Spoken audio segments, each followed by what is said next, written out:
একদিন এক কৃষক নিজের ক্ষেতে কাজ করছিল। হঠাৎ সে দেখতে পেল এক ছোট্ট কবুতর ফাঁদে আটকে কাঁপছে।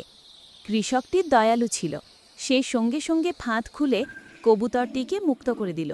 কবুতরটি আনন্দে উড়ে গেল আর মনে মনে ভাবল, এই কৃষক আমাকে জীবন দান করেছে, আমি একদিন তাকে সাহায্য করব। কয়েকদিন পর প্রবল ঝড় বৃষ্টি শুরু হলো।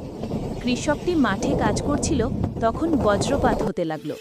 ভিজে গিয়ে কৃষকটি গাছের নিচে আশ্রয় নিল। ঠিক তখনই কবুতরটি এসে একটি পাতার নিচে থাকা শুকনো শাখার দিক দেখিয়ে দিল। সেখানে কৃষকটি গিয়ে নিরাপদে আশ্রয় পেল। ঝড় থেমে গেলে কৃষক বুঝল কবুতরটি তাকে বিপদ থেকে রক্ষা করেছে।